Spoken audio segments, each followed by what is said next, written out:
Hey, what is going on, webheads? Roundaway here, and yeah, it's officially spooky season. Got my Halloween costume on, and it was free. It was just like this weird black goo on the floor, and it somehow became a Halloween costume. Anyway, yeah, since it's spooky season, I thought, let's talk about some more horror games on my channel. And yeah, this one is an oldie but a goodie I used to love playing when I was a kid. That being the Visitor series of Flash games made by Z-Bar from Newgrounds. And yeah, these games are pretty gory. Unfortunately, I'm gonna show it, obviously, but I'm gonna have to blur out some parts because YouTube hates fun. Yeah, starting with the first game, the Visitor doesn't really have a story to it. You are the Visitor, at least I presume you are the Visitor. This little alien that comes down from a meteorite, and you're basically, your whole job is just to make your way inside of other living creatures and take over their traits. Basically similar to like something like a Xenomorph from the Aliens franchise, which I really like this, and this is a cool idea just for a game in general.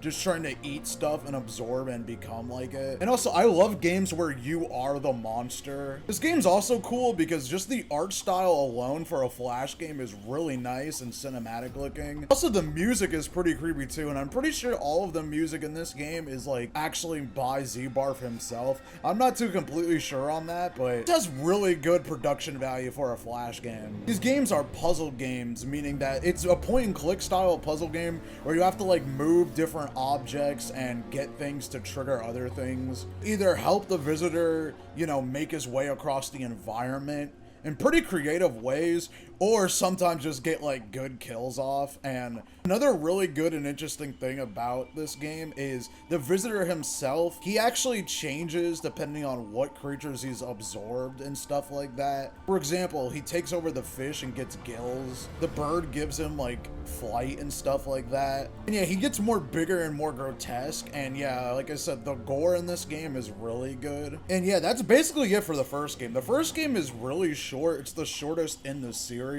And I'm not saying that in a bad way, because there's not really much you can do with this concept, and it would have been like a lot if they just kept dragging it out. I really don't see how they could have made it longer. However, something that I learned by playing it for this video, I didn't know before, is that apparently this game actually has an alternate ending. You can actually save the final victim in this game, kill the Visitor. What you have to do is run the water and spill it on the floor. Then you also have to spill more water on the floor by basically using the toilet paper. The water spills on the iron and it electrocutes him, and yeah. If you're wondering how I got this on accident, I literally was being a dumbass and just accidentally came across this. I'm not even gonna lie.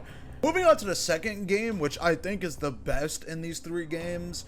It's a little bit longer than the last one, but it's more of the same. It just looks way nicer. Like, you can tell off the bat that the animation and art style is just way more defined. And also more creative use of the Visitor's powers. This time he like stacks abilities. Like, basically he has more mutations of different creatures and he keeps the traits of all of them. For example, when he eats a spider, he can shoot spider webs and stuff. The raccoon gives him like little raccoon claws and stuff like that. Also, the scorpion gives him a scorpion tail too. Also, the puzzles in this game are way more interesting and intricate.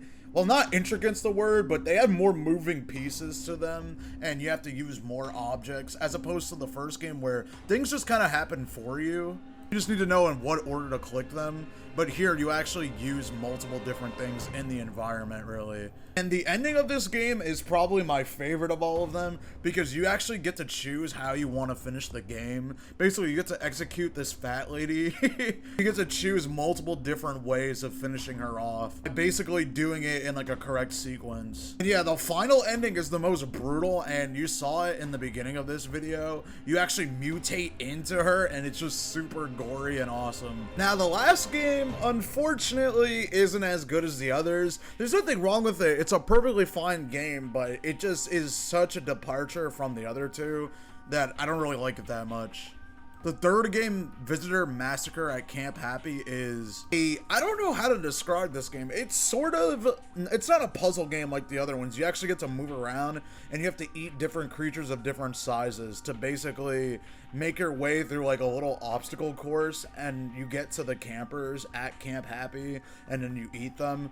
And yeah, the game feels way more like a mobile game now. Like, I don't know, it's major like degradation in quality. Like, you can tell by looking at this from the other games that it is just kind of like way lower quality in general. Not saying that the game's bad, but I don't know, the game's just kind of like simple and not as clever or inventive as the other games are. The game reuses the same like different transformations per him. Like there's no new transformations. He either just gets bigger or smaller, or he gets the fish form and the flying form. And that's really it. I mean, this game, like I said, perfectly fine, but just not as good as the other ones. But yeah, that's the Visitor series. I'd love for this to get expanded to like a 4th game, maybe more in line with the other 2 games in this series. But yeah, I just wanted to talk about this game because it's a game that I remember from my childhood playing a lot and thinking it was super cool. And I feel like it needs more love. I think a lot of people know about it, but not as much as it should. But yeah, let me know what other games you want to see for Halloween. I put out a poll, so I'm just waiting for a bit more results before I fully commit to playing one of those games. But yeah, let me know what other like horror games or horror flash games I should play for Halloween on this channel. And see ya.